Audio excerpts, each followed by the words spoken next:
Welcome to Talking Heads on USA Global TV, starring the one and only wonderful Dr. JACALYN. It's a prestigious place where world-class influencers and experts meet, and where you'll find the most trusted advisors and coaches for all things in life and business. Visit usaglobaltv.com to sign up for our newsletter, get the value you need, and be first in line to learn about events and giveaways and other valuable content. Connect with us. Email Dr. JACALYN at usaglobaltv.com to talk about how you can become part of USA Global TV.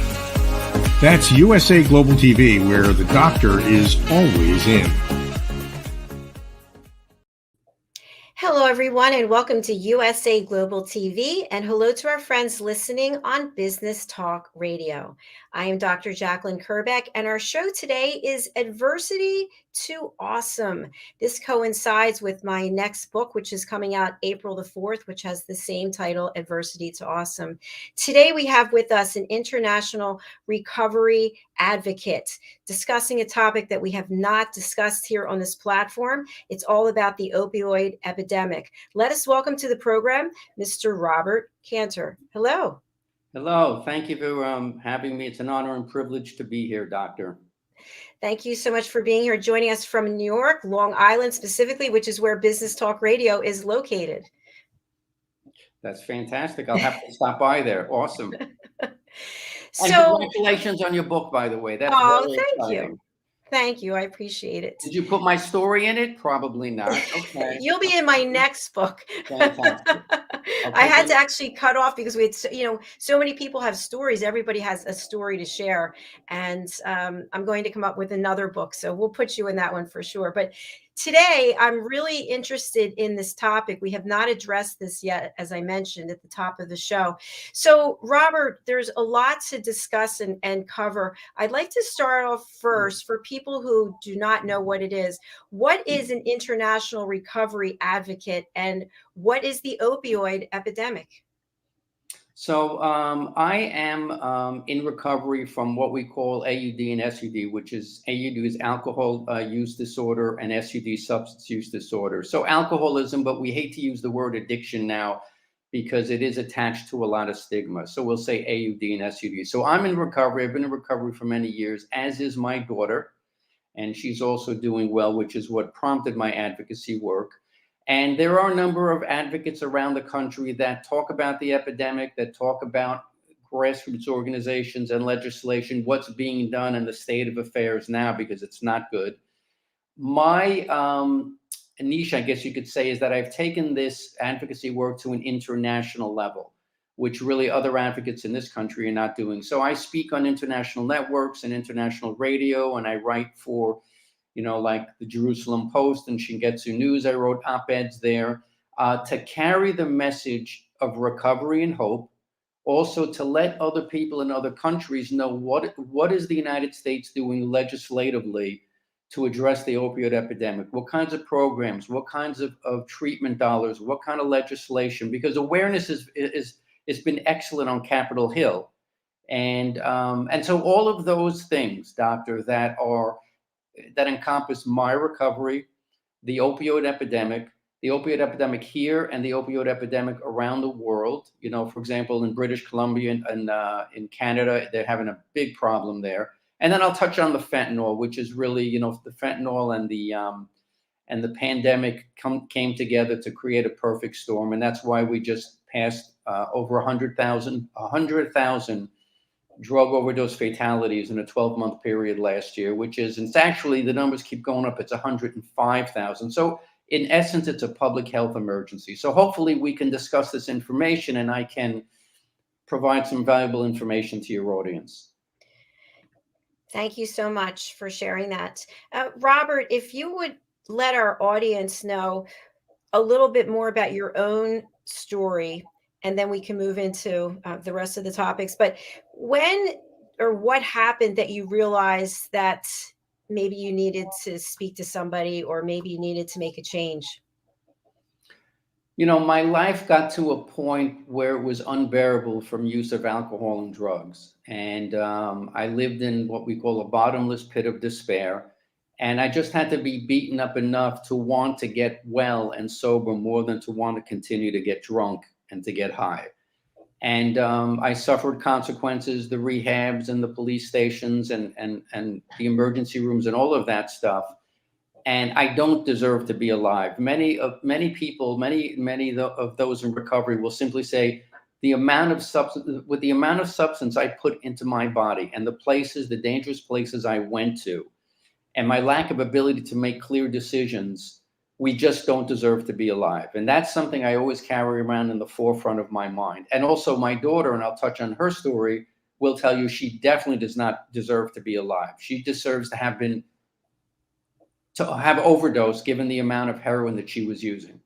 So when you get to that point of your life being unmanageable, you have to make a decision on whether you want to get help for yourself or whether you do not. And in my case, I've been in 5 rehabs at different times, some of them good, some of them not good. And the last one worked.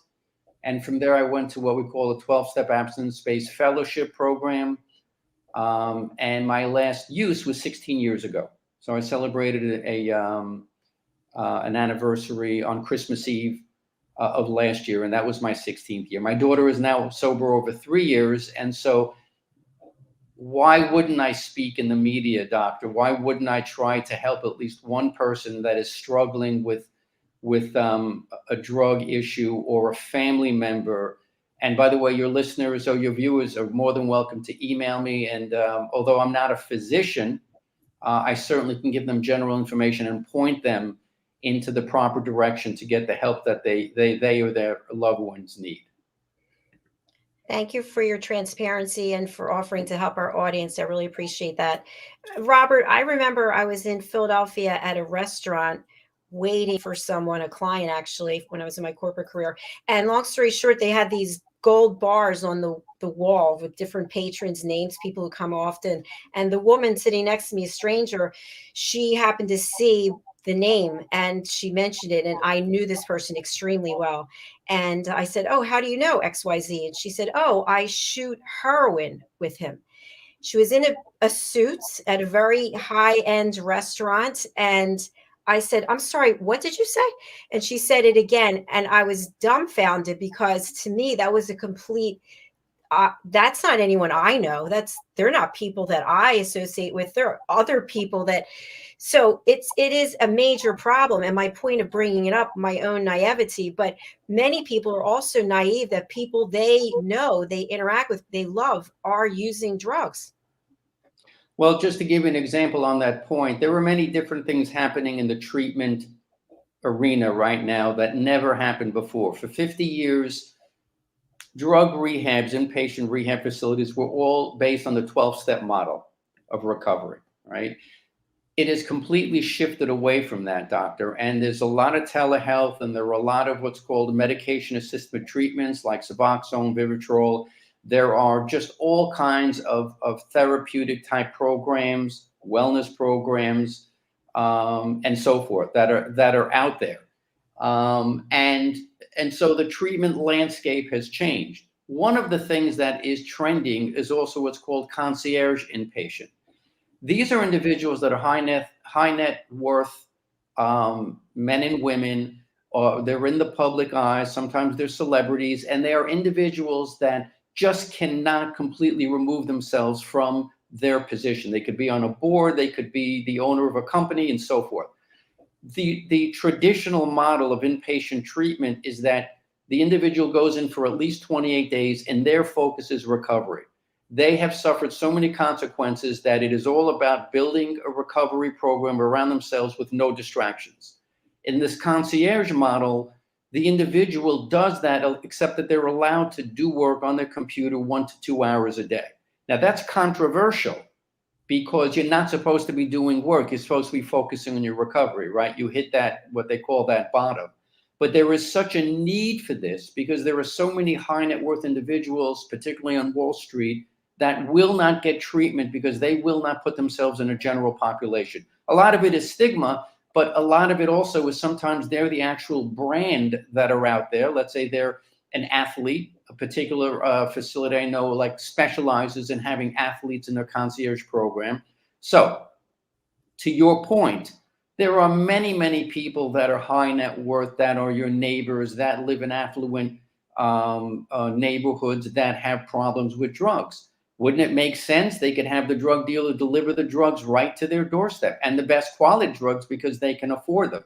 This goes back to the issue of stigma, where the stigma is that the guy that's shooting heroin is the guy at the train station who's homeless, who hasn't taken a shower, and that's what he does. He's a drug dealer, he's a heroin user, and he's a nobody. That's not the case at all. That's where appearing in the media, for example, is an opportunity to say, let's address the stigma, let's change the language so that you understand it can be your neighbor that is the owner of the company that has a drug problem. That's very interesting. Thank you for sharing that. And Robert, when we think about mental health issues, mental health awareness, and then the recreational use of drugs, where's that line in the sand where it went from somebody smoking pot, for example, to help with, let's say, a medical condition, to somebody having a party and offering cocaine or heroin or something to the people who attend, that's the cool thing to do? When did that change come about, or has it always been in place? So we have that magical word we call when your life becomes unmanageable. Now, for everyone, that definition is different, but it basically means that from your drug and alcohol use, the consequences become more and more severe, and to the point where it affects your performance at work, or you lose your job, or it's destroying your marriage, it's destroying your finances, it's destroying your physical health. It no longer becomes fun, it becomes a requirement. It's an addiction. You put yourself in dangerous places. And it's so for each individual, they talk about functioning alcoholics. There are many people that can drink to excess and still hold a job. There are many people that cannot. So it's very individual, but the basic premise is, it makes sense that if you go out with your wife and another couple and they go home you all go home at 11 o'clock at night, you're done with dinner and a few drinks, but you go back out to the bar and stay out till 4 a.m, that would be considered unmanageable, right? And then you're hungover and you go into work late or eventually get fired. So that's kind of when you've crossed that invisible line, and it's different for everyone. For me, it was just simply, making the center of my life the use of drugs and putting money that I could have used for my daughter's college education and giving it to a drug dealer, or not being employable, or, being bloated and 250 pounds. I could go down the list of consequences where, as I call it, a bottomless pit of despair. It's a dark place. It's a dark place to be, and a place you don't want to have to be, because your life is on the line. And once a person realizes that they're in this situation, or maybe family or friends or coworkers realize that this is what's going on, what is the first step that needs to take place in order to be on a path of recovery? Well, the first step is a willingness to want to seek help.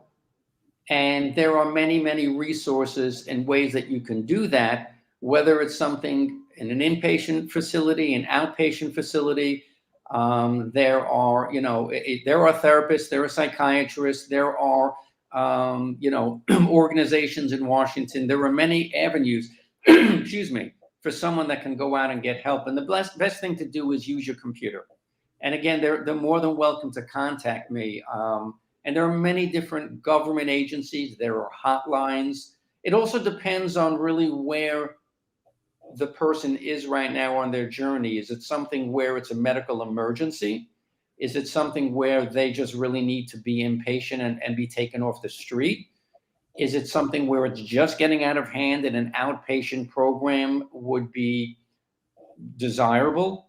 And so it's about doing the research and finding out where the fit is. There are also many community organizations that provide information, support groups, and like I mentioned before, systems navigation. How do you navigate a rehab? So the very first step is to gather information. Unless it's a situation where the person's life is at stake, you want to get them to the emergency room. That's the very first thing you want to do, is so that they are under medical care, They are, they are intubated, they are intravenously fed whatever they're supposed to be fed in terms of the liquids. They're stabilized, because you can have serious delirium, serious tremors from alcoholism. Actual alcoholism is more dangerous than the drugs, if you can believe that, with maybe the exception of fentanyl now. But it can be, in terms of the withdrawal. It can be.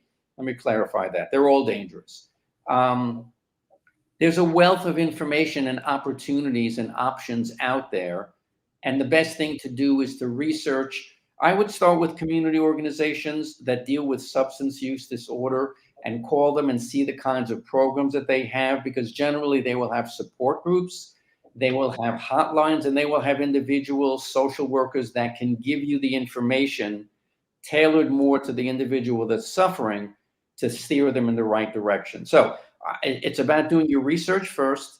It's about reaching out to many different resources, whether it's community organizations, calling inpatient programs, calling a therapist, calling an interventionist. There's plenty out there, and then kind of tailoring the direction you want to take that individual based on where they're at on their journey right now. But again, if they're, if they've almost overdosed, you get them to the emergency room. If they're, turning yellow, if they're haven't eaten for 3 days, you want to get them that immediate medical care.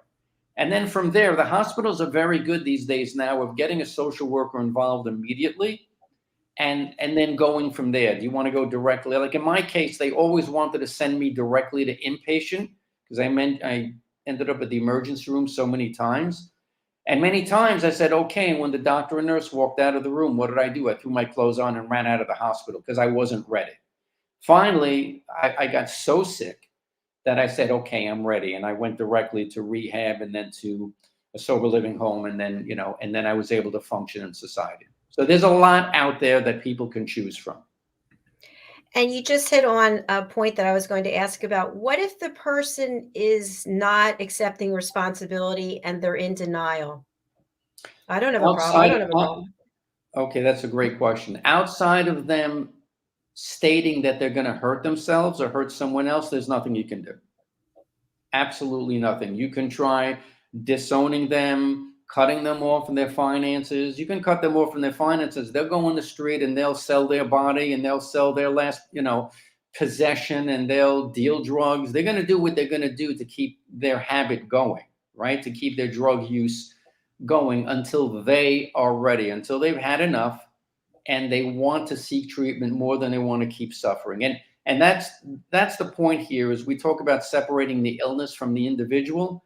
These are individuals that suffer from a disease. The AMA is classified it as a disease like any other disease, like kidney failure or heart condition or diabetes, and they should be treated with compassion, with boundaries, right? But with compassion, as if someone else who would be sick, and you would help them medically, not to stigmatize them, not to disown them, not to try to punish the problem away. And I can talk about the Portugal model of harm reduction, which is also very interesting to that point, perhaps later on in the broadcast. Thank you for clarifying that. And is it possible that the person is afraid of how their life is going to change? Because I would think their friends are going to change, the routines are going to change. So that's got to be a huge amount of information to take in and process and accept. I think you embrace both. You take a deep breath and say, thank God I'm in a safe place.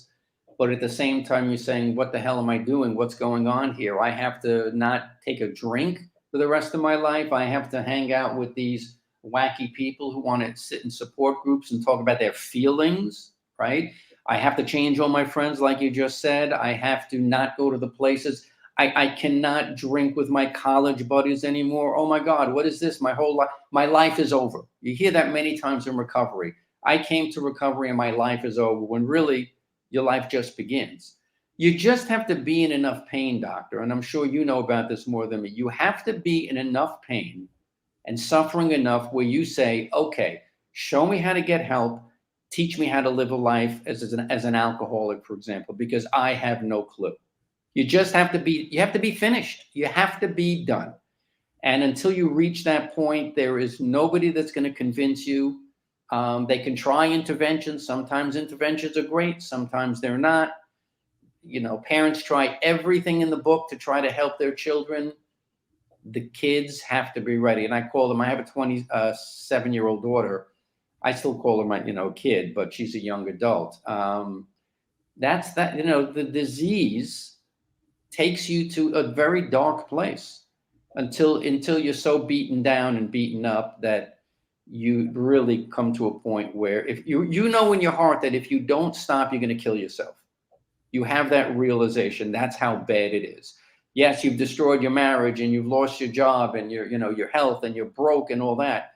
But when you really feel like you're going to be dead from this, that's kind of where you say, okay, it's time.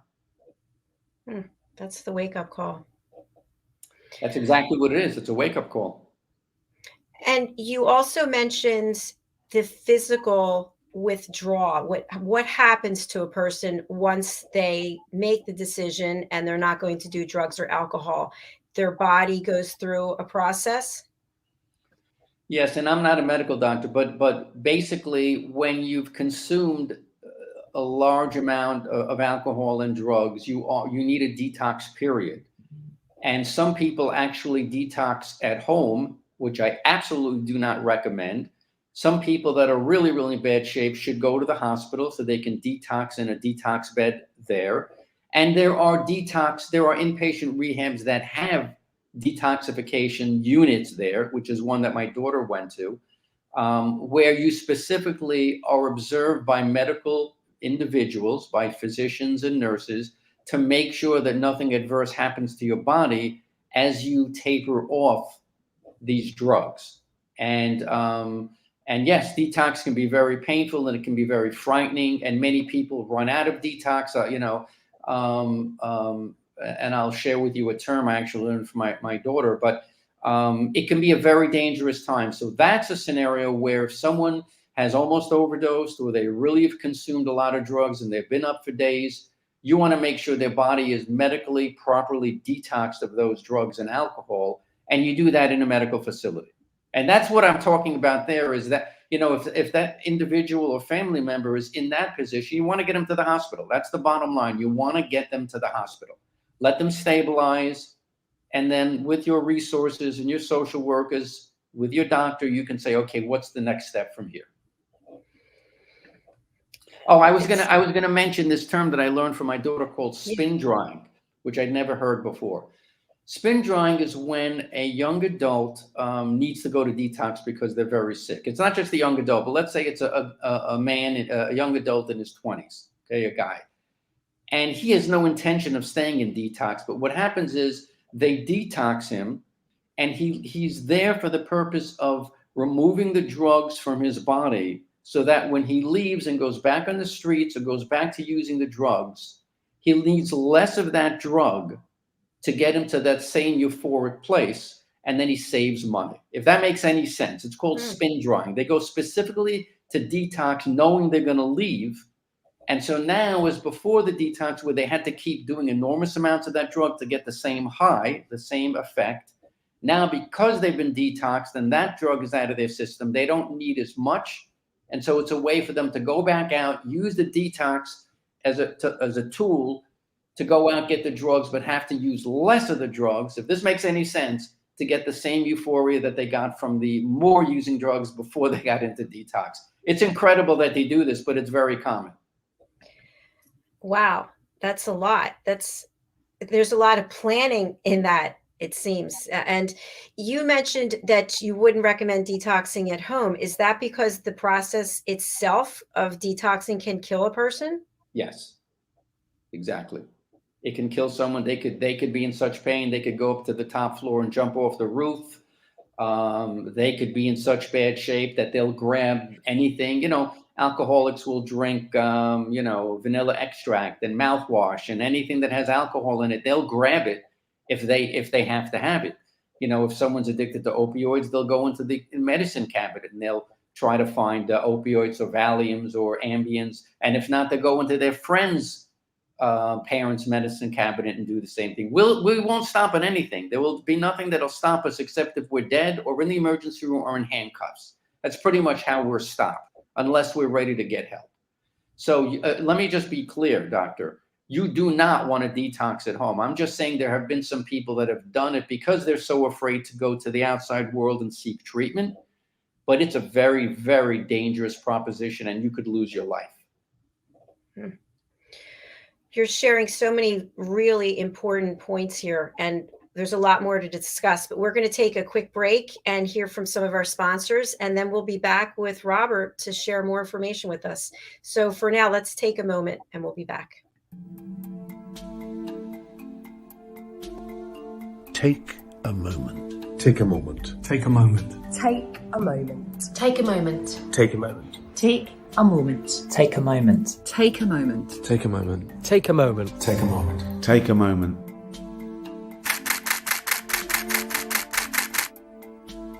So I've had the privilege of photographing some incredible people over the years, and during each shoot I've asked the subject to close their eyes and take themselves to a peaceful place just for a few seconds.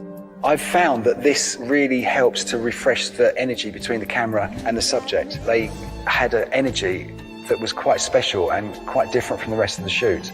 The collection grew, and now it feels the right time to use it for something good. I think it'd be amazing if we could help to raise awareness and involve people in the discussion about mental health. So what we're asking to do is for everyone to upload their own self-portraits.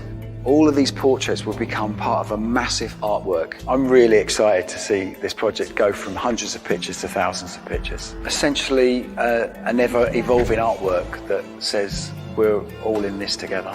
Close your eyes and take a moment.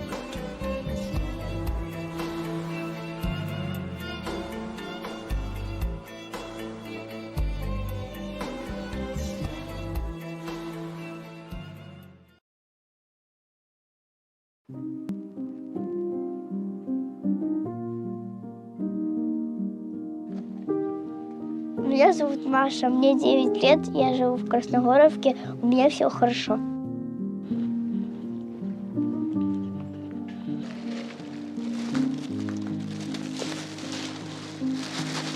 Кушать у нас есть, пить у нас есть, сахар у нас есть, все есть. Только дров не хватает.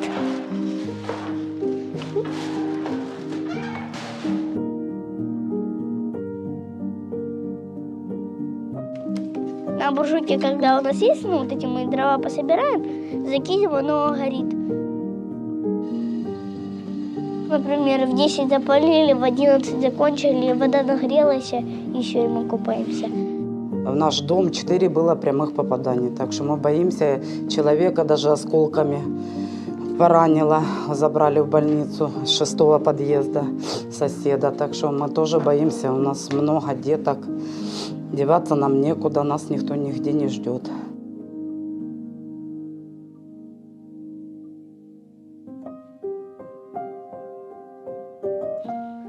Когда вырасти, я хочу найти работу такую, чтобы я помогала людям, которые бедные, там.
let's discuss that. That would be great. Absolutely, absolutely. So you mentioned earlier about a certain model that you wanted to discuss.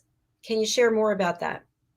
Right, the Portugal model of harm reduction. So I got sober, and then my daughter almost overdosed on heroin. She was locked in an apartment with a drug dealing boyfriend, and we just couldn't. My wife at the time we couldn't just get access to her, and she was killing herself. And you can imagine, as a father of my only child, you can imagine what went through my head. In the past, we stigmatized her, we disowned her, we basically told her she was a failure, get your act together. And then I read about the Portugal model of harm reduction. Real briefly, about, I believe it's 20 years ago, the country of Portugal had a heroin epidemic. And they did something very bold. They took the problem out of their criminal justice system. They brought it into their Ministry of Health.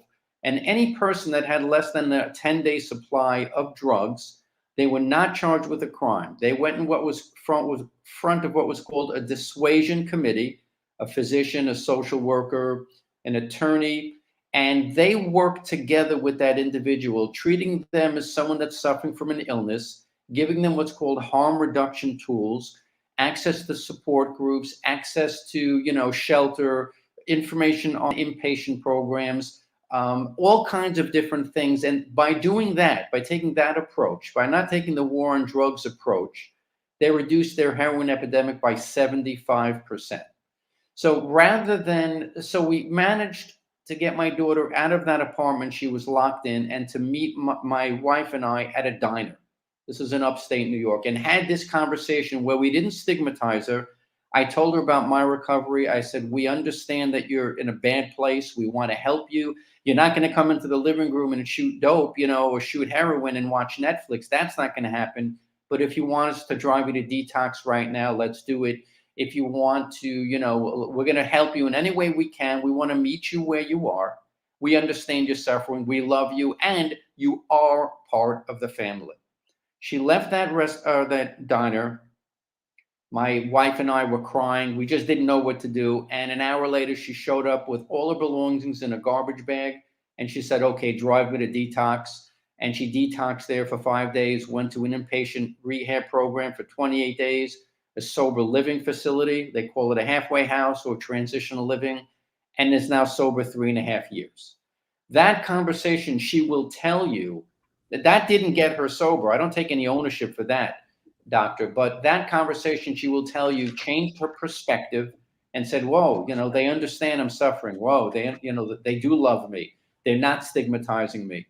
And that allowed the door to open for her to get the help. So that model of separating, as we say, separating the illness from the individual can save lives. And in my advocacy work, I encourage families to have these conversations with their kids, as I call them, their loved ones, and say, we need to set boundaries. We're not going to throw money away. We're not going to let you abuse us, but we will support you. We love you. We want you to get well. Let's work together.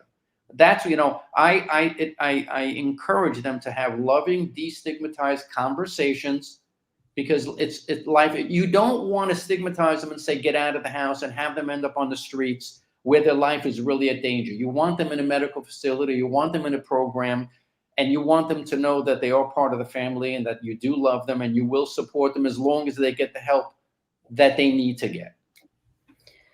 That sounds like a really great approach, a wonderful model to use as opposed to the other.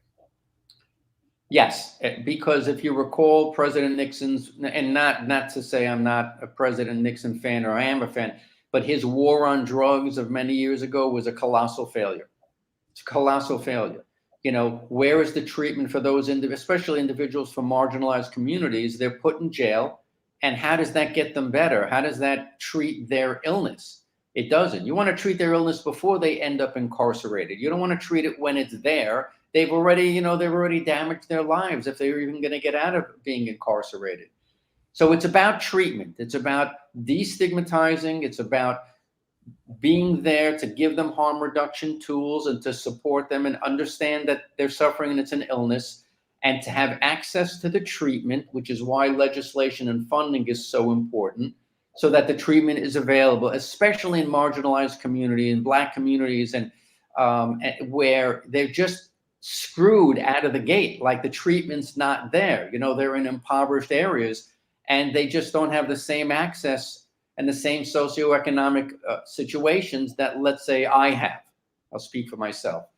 That's where the solution lies. It's not a war. It's about treatment. It's about treatment.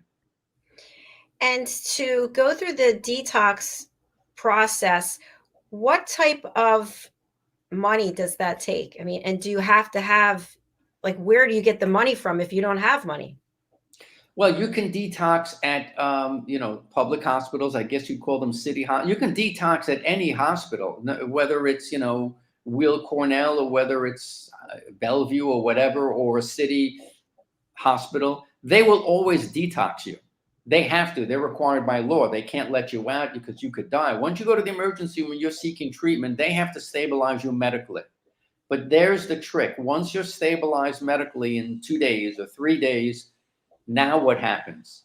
Most of these individuals just pack their stuff and run back out to their drug dealers, right? That's why that intervention of a social worker is so critical at that point, where the social worker and the nurse and the physician could say, look, it's really would be a good idea if you go directly to a drug rehab. There are many state-run drug rehabs where it doesn't cost any money. There are more inexpensive ones. And then, and this is where insurance comes into play and what we call, I touched on systems navigation. How do you make sure you're properly compensated by your insurance company? Because there's something called parity laws where the insurance companies are supposed to treat addiction like every other major illness and pay for it accordingly, and they don't. So, United Healthcare, there was just a big settlement. I know the individual is a colleague of mine at a law firm, Zuckerman Spader. They finally got $10 million out of United Healthcare because what was happening is someone would go into inpatient treatment, and after 2 weeks, they'd have to recertify, and United Healthcare and the many other insurance companies would say, no, we're not going to give you any money. 2 weeks is enough. And they would leave. And 2 weeks is a drop in the bucket for someone to get the help that they need. So that systems navigation, to understand it, is extremely important. And that goes back to the point of making sure you do your research. The Kennedy Forum is a great source on Robert Kennedy, on the parity laws. They've been advocating and politicking on that for many, many years. So to answer your question, because I tend to get very passionate about this, Doctor, that again, there are state-run organizations. In New York, it's called Oasis, and there would be in your state as well. There is treatment for those who don't have the funds. That's really important for people to know. So if you want to get help, there is help available regardless of what your financial situation is, it sounds like. Absolutely. It won't be the fanciest inpatient rehab, but you're not in there for fancy. You're not in there for a chef. You're in there to get well. You're in there to completely focus on stabilizing and getting your life back on track and building a foundation of recovery so that when you leave that inpatient facility, you have a plan on how to stay sober, and you have resources on how to stay sober, and you have hope on how to stay sober. And that's where these resources are so critical. So no, there is definitely help for any individual that wants help if they can't afford it. There's no question about that. But specific to detox, you go to the nearest hospital. You take that loved one, or you take yourself, and you go to the nearest hospital by ambulance, and you say, I'm withdrawing. I need a hospital bed, and you go. And that's the first step, to stabilize and be under medical care. I'd like to talk a little bit about where the drugs come from and why is it seemingly so available. Just from watching Netflix shows, there's drugs everywhere. They're bringing in from this country and that country, or it's the prescription drugs that somehow people get a hold of because they had a back problem, for example. So can you kind of narrow that down for us as to how the drugs get to where they are? Right. Well, that goes back to the opioid epidemic. So, you have drugs that have been birthed in the United States. Fentanyl is the culprit right now. Fentanyl is one of the moving reasons that overdose fatalities are happening. Fentanyl is manufactured in China. It's brought into South America, And for the most part, the Mexican cartels are smuggling it into the United States. It's cheap to produce. It's very powerful. It's very, it comes in very small vials, so it's easy to smuggle in.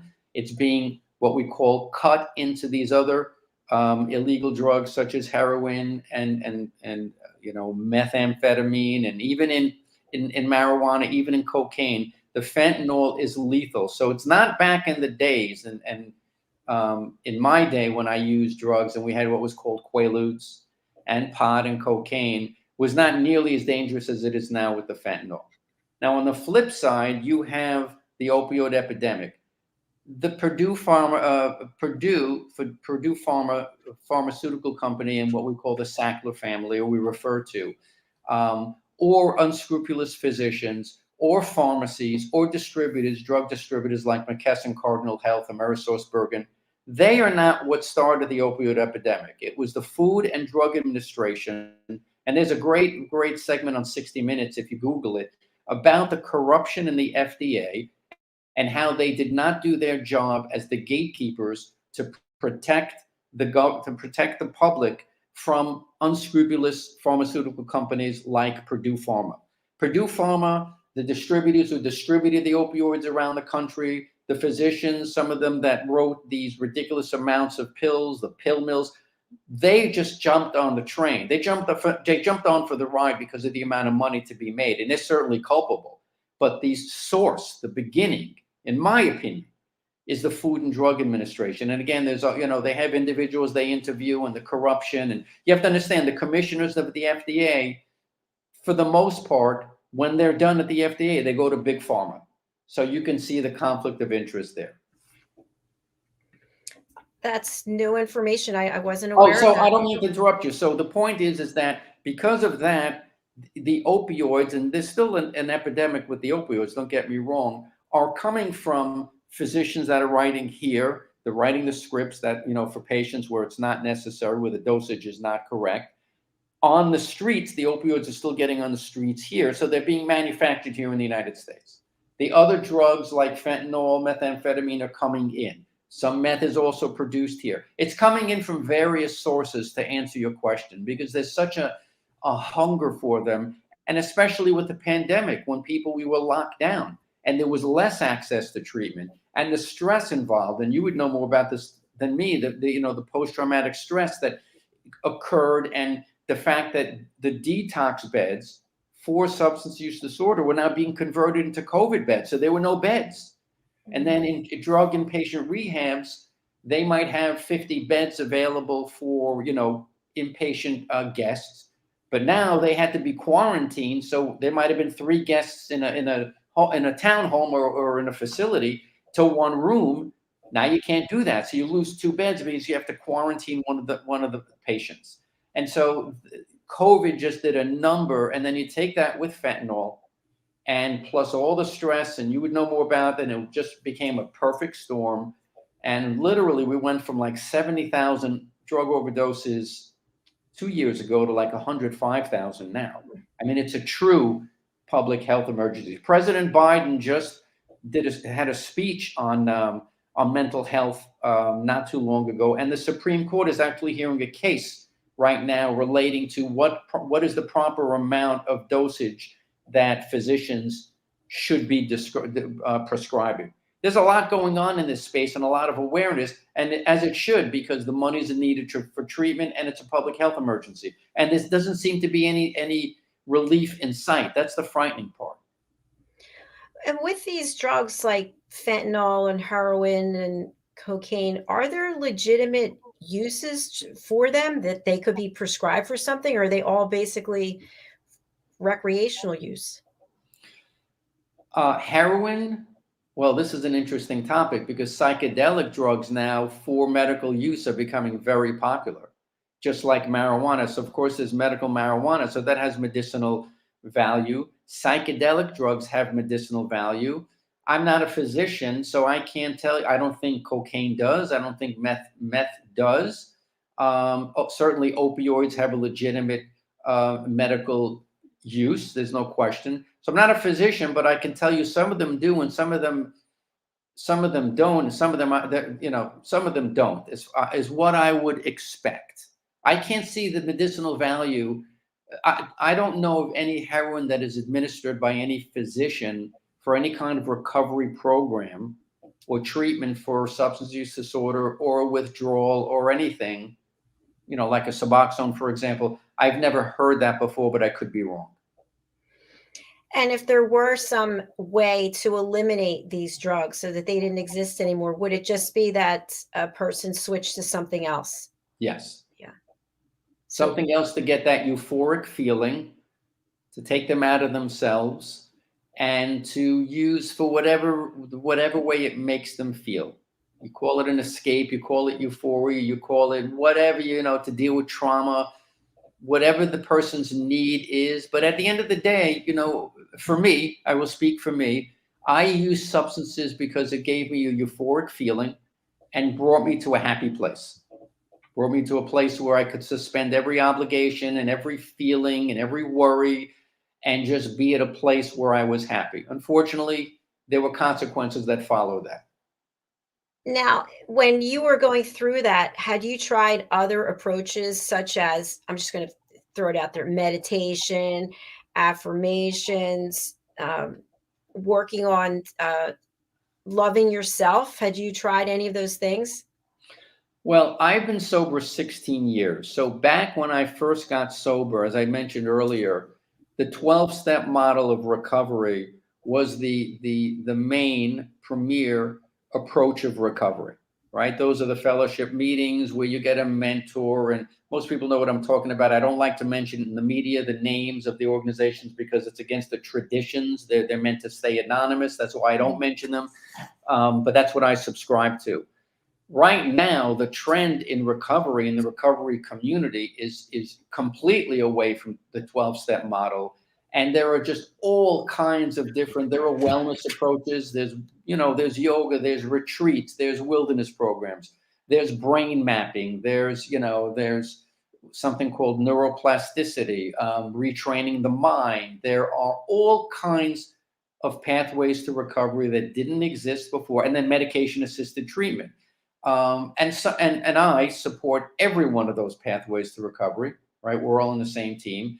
And I encourage people where if one pathway doesn't work, try another one. Try another, try a support group, try medication-assisted treatment, try, whatever, and however many you could do at the same time, try them. Because we're very fortunate. There is so much different type of help out there, so many different types of programs and approaches you can take to get well. And some people do get well. I know people that don't subscribe to a 12-step program, that don't take any kinds of medications, that are we call spiritual. They meditate and they live a very clean, healthy lifestyle, and they just don't drink. They had a problem with it. They don't drink, and they're not in any kind of recovery program. They just have created a healthy lifestyle that seems to be enough for them. But it's not a one-size-fits-all. That makes a lot of sense. It really is customized to the individual person and what it's going to take to keep them in a place of inner peace and self-care and really loving and respecting themselves. Absolutely. And that's a good point you touch on is, you gain a lot of things back when you get sober, but one of it is your self-respect and self-esteem. And you don't compromise yourself. You don't make poor decisions. You make decisions that are best for your life and your peace of mind and for your health. You surround yourself with healthier people. You go to healthier places. You do healthier things. These are all the benefits of stopping the use of the drugs and the alcohol. Robert, I'm going to have to say this is part one of our interview because we have to have you back. There's so much more to discuss. We have a show right after this. I'm going to spotlight you, and your banner is showing, but for people on the radio who can't read it and people who really want to reach out, they're looking for some support. What's the best way to get in touch with you, and who would you like to contact you? Well, my email is should be right there, robert@robertkanter.org. It's KANTER, robert@robertkanter.org. Feel free to email me with any questions. and I will direct you as best you can and give you as much information that's appropriate. And any individual, any family member that's suffering, that has someone in their family suffering, a friend, you can all reach out to me. There's no, they say it's a family disease. The people we hurt the most are the people we love the most. Anyone suffering from an addiction, anyone that is married to someone, anyone that has a child, anyone that has a close friend, reach out to me. Thank you so much. It's been a real pleasure and honor to meet you. And I hope you'll come back and see us again, because as I mentioned, there's so much more to discuss and so many people to help. Thank you. I'm looking forward to that. And thank you for carrying the message. It's very important, Doctor. Thank you. Thank you. I'll be in touch with you later today. Okay. Bye-bye. Have a great day. Bye. Thanks, you too. Bye. Thank you, everyone who is watching us on the live, or whether you're watching us on the replay. I suggest, because we stream in so many places, that you go to our website, usaglobaltv.com. You can find our shows there. You can also find them on our YouTube channel, which is USA Global TV. And please, if you're there, do subscribe. If you do need help, if you feel you're alone, you're struggling, please do reach out to Robert. I know he'll be happy to help you. Just don't go through it by yourself, because there's no reason to. There's so many places and people, organizations that are there to help. So once again, I appreciate each and every one of you. I thank you for your support and being on this journey with me here at USA Global TV. We're going to sign off for now, because the United Kitchens is coming up right in 7.5 minutes. So you stay where you are, and I'll rush over to the other studio. And I look forward to what Chef Ricky is cooking up today. I think it is chicken breasts with goat cheese and vegetables. So stay tuned. We'll be back shortly. Bye.